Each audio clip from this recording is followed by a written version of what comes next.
Welcome back to my channel, Mike Techs It Out, and today we're going to do a little bit of troubleshooting. So here I have a MacBook Air. I don't know much about it. I don't know which year it is or any of the specs.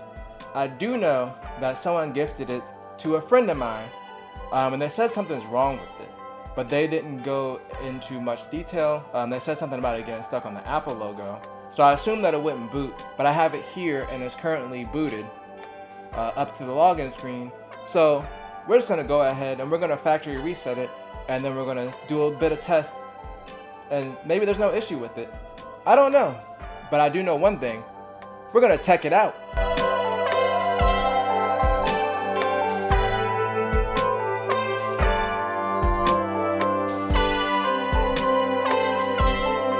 Alright, so the first thing I'm going to do, I'm going to go ahead and shut this machine down, so that way we can get into the menu that we need to perform the factory reset.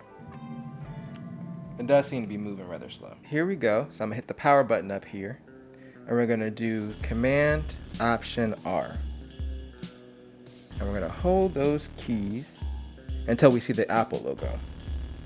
Okay, so now it's going into internet recovery.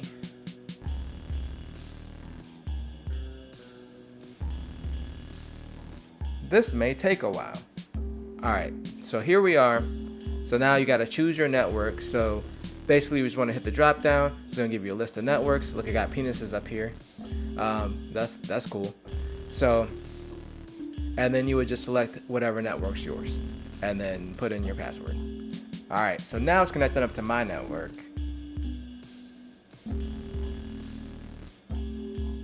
Which hopefully doesn't take that long. Like I said, sometimes internet recovery does take a while. So we'll wait it out. We'll wait it out and we'll tech it out at the same time. How about that?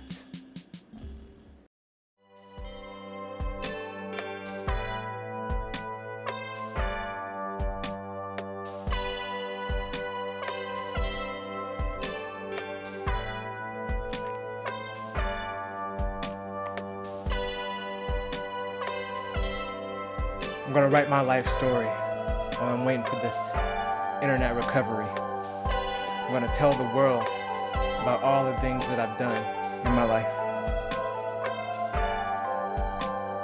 From age 10 to 45, because I'll be 45 by the time this is done.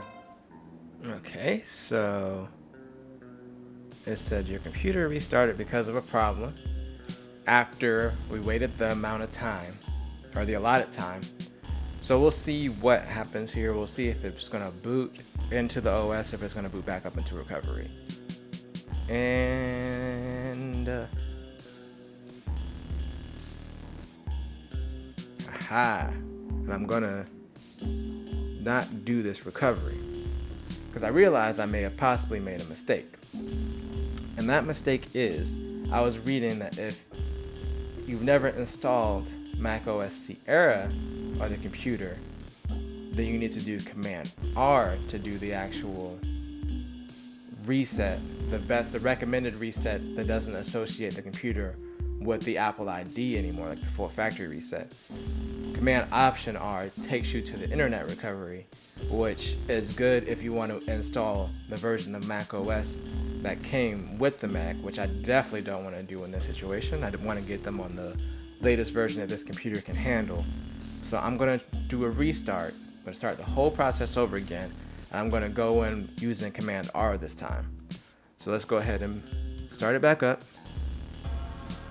Heard the chime, Command R.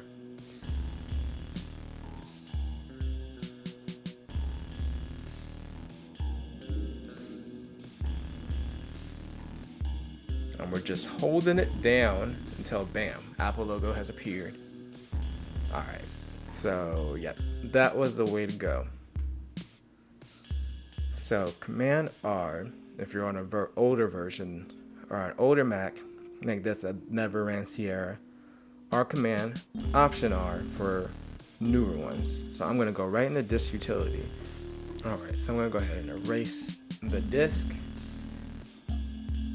and then it asks you what you want to call the new disk, because I guess it goes ahead and formats it for you. So So I'm just gonna call it Mac OS. Hit erase, erase. Unmounts it, partitions it, and there it goes. And then this disk I'm just gonna leave as is because I believe this is the recovery partition. So don't want to mess with that because that's what we're using right now to restore the computer. And I'm gonna go ahead and reinstall macOS Lion. Good God. Why? Why? Why was it so mistreated?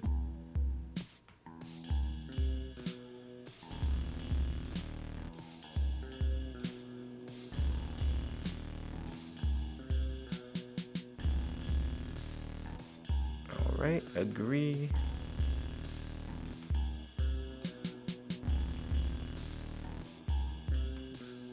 Install here. So let's go ahead and get macOS Leon installed. So right now it's estimating about 22 minutes. As we saw before, this is probably semi-accurate. All right, getting down to the wire for real. 10 minutes left. 10 minutes. My life. You know, if I wouldn't have done the wrong recovery in the first place, probably be done by now. Whose fault is that? It's the internet's fault. Blame everybody else. That's what I'm doing. That's what I'm doing. Alright, so we ran into a little problem here.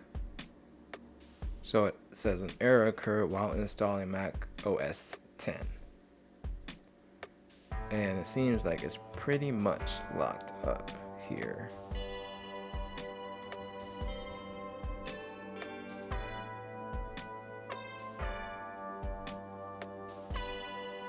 So I'm just gonna do a hard shutdown.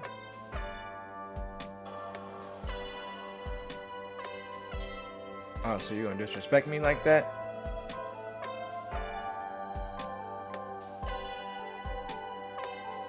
You're just gonna sit here with a blank screen?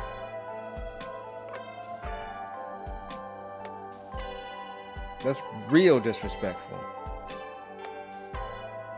That's real disrespectful right now. Oh, you're not gonna say nothing. Just gonna sit there with a blank screen. Alright, so let's go ahead here. Shut it down one more time. I'm gonna go ahead and go back into recovery.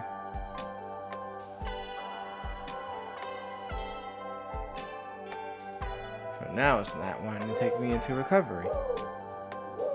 I agree, dogs. So I wonder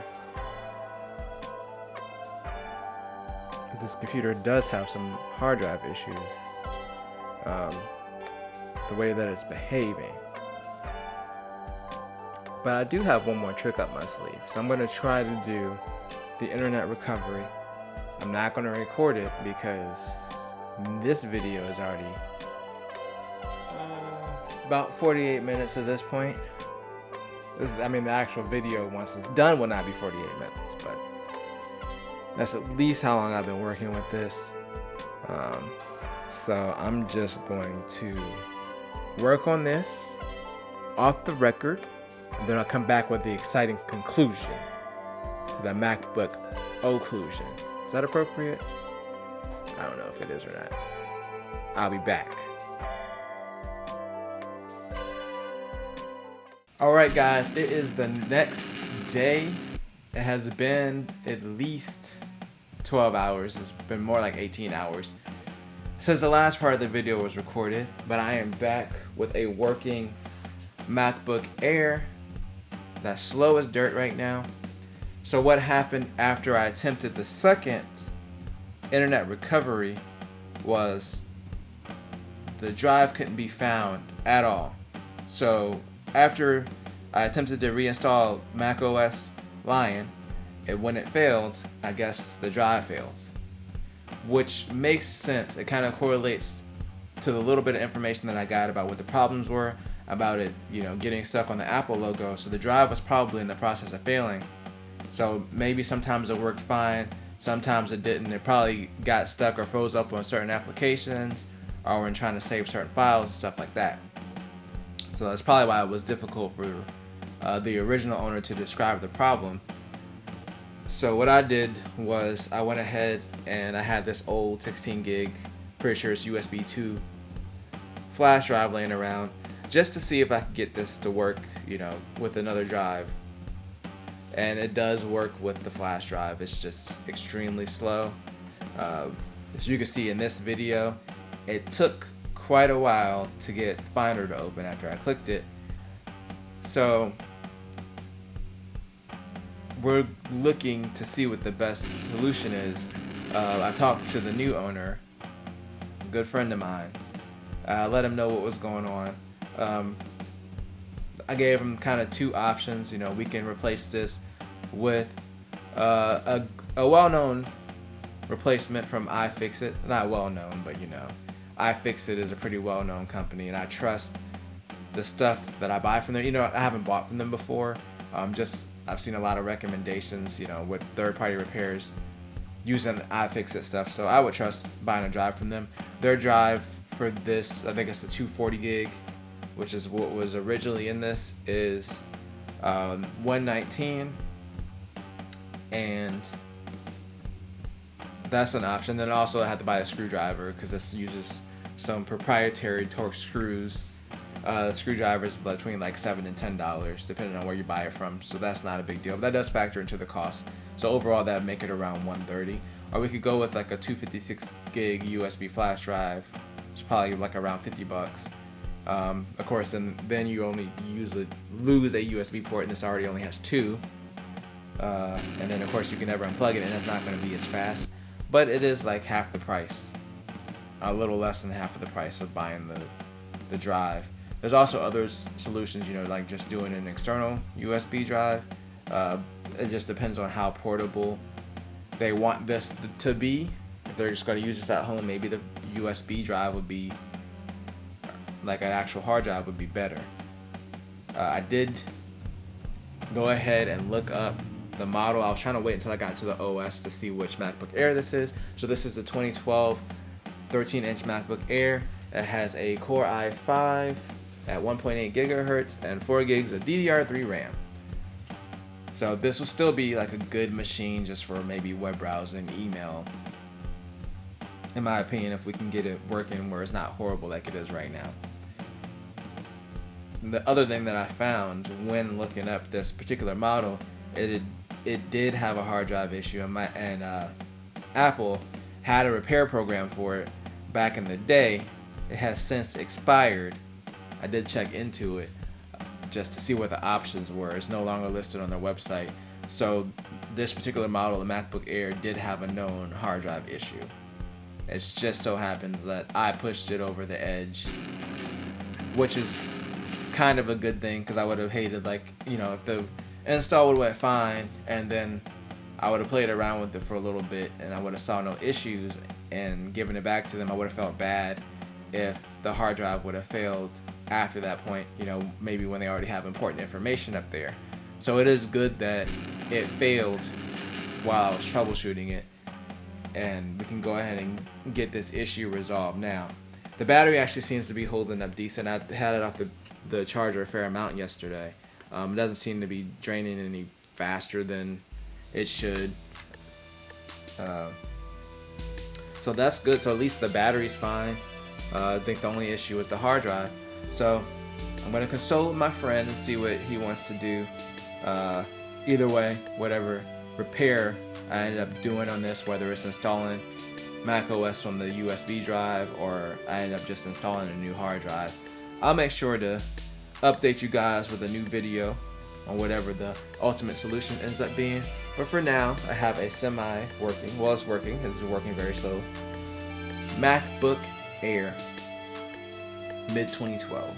And that's going to bring this video to a close. But if you enjoyed this video, make sure to tell a friend, tell a coworker, like, share, and subscribe, and always do at least 2 things at the same time. Peace.